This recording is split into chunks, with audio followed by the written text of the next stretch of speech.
10 for 10 for the week ending October 4, 2025.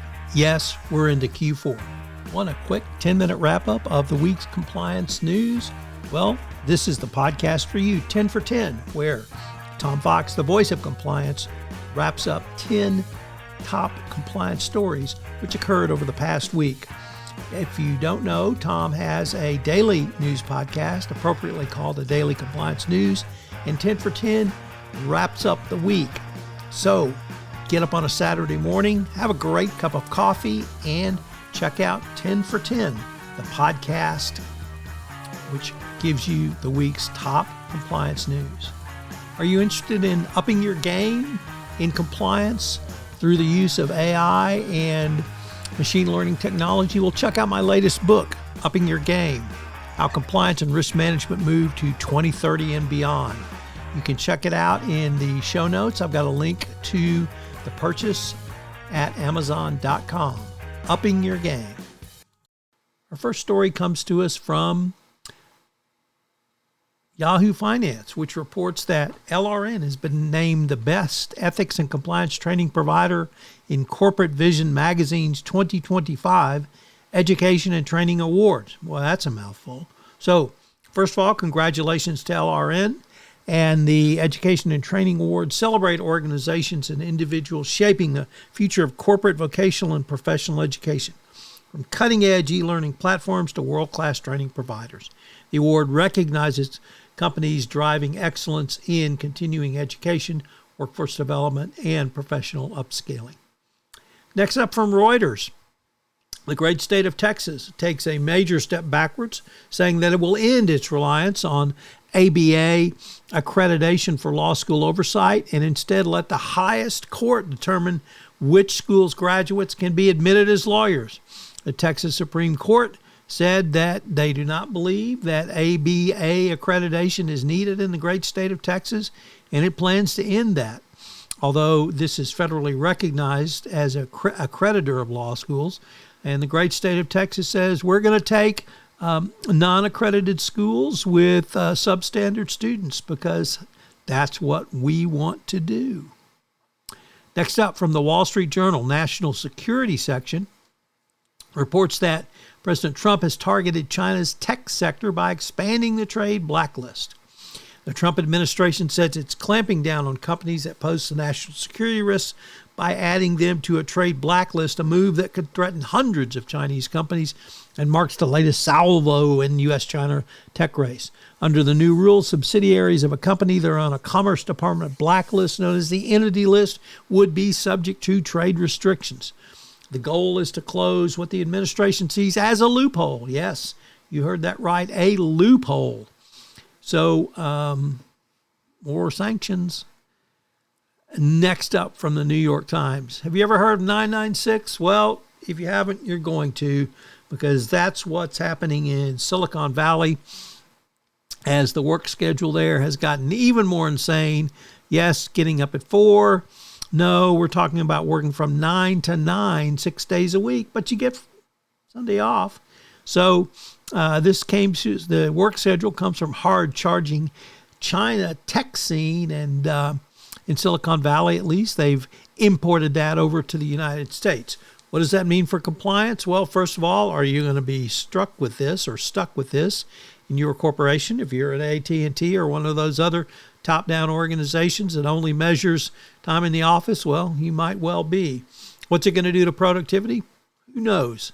But it's a thing, and compliance needs to be aware it may be coming.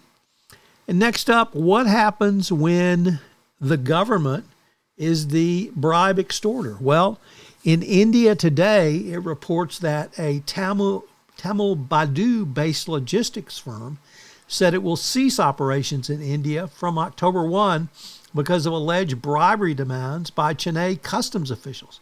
Of course, the customs officials deny this. Nevertheless, when you pull out of a country because the demands for a bribe are so great, that tells you more than you really, more than a little and probably as much as you need to know.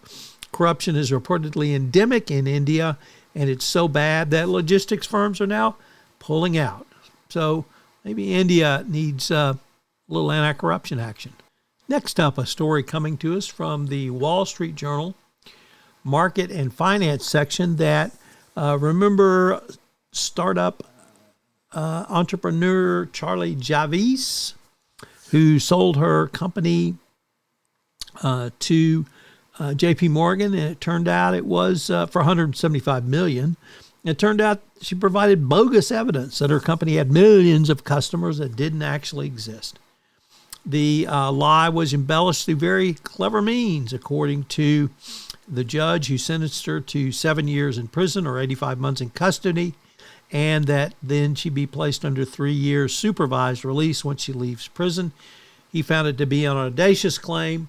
The defense claimed that, hey, it was J.P. Morgan's fault because they let it happen, i.e. caveat emptor, buyer beware.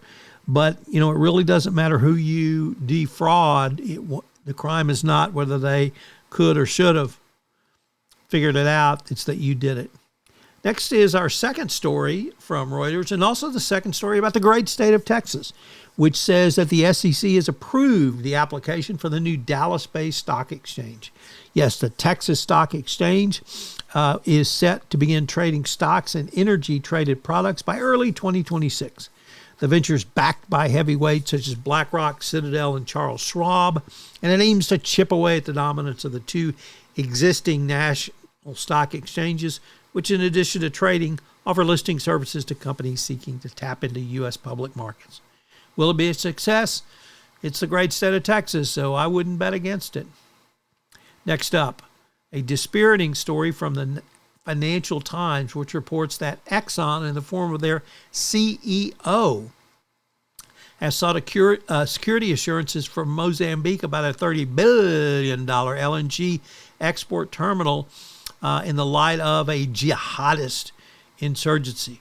The chief executive sought assurances from Mozambique President Daniel Chapo in a personal visit, and he raised with Chapo the danger posed by the jihadist insurgents and what it might mean for Exxon and their project. Hopefully Mozambique can protect the plant. We don't want to see it anything nefarious happen to the plant or Exxon get in the position of Lafarge in Syria, but it's something that needs to be monitored fairly close. You ever wonder whether corruption kills? Well, our next story unfortunately deals with that, as the South African ambassador to France was found dead outside his high-rise hotel room after he sent a disturbing message to his wife. The gentleman, Nathi Methwa, had been accused and faced corruption claims, but now he somehow fell out of his hotel room under, quote, suspicious circumstances, end quote. Now, if this was a Russian, you might wonder, or not wonder, given the propensity of Russians to fly out of hotel rooms. But here we have a South African who is found dead outside his hotel room. And the last story comes to us directly from Meta, which says that LLMs are the key to both mutation testing and better compliance. AI is accelerating, obviously, and at Meta, they're investing in AI-enabled detection devices to help improve compliance going forward. So with Meta involved in this, it hopefully will move things around, or move things along, rather. And some of the challenges that come about are a part of the compliance solutions, as AI has helped streamline and optimize compliance and overall risk management frameworks at Meta.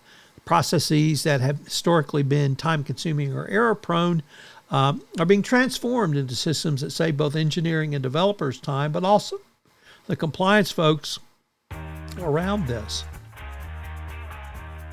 This is Tom Fox again. 10 for 10 is a special production of the Compliance Podcast Network. I'd also urge you to check out the Daily Compliance News, which posts every week from Monday to Friday, where I give 4 curated stories of bribery, corruption, and compliance events that will allow you to help you start your day as well. So check out the Daily Compliance News and subscribe or rate and review to both 10 for 10 and the Daily Compliance News. Thanks so much for listening to this episode of 10 for 10.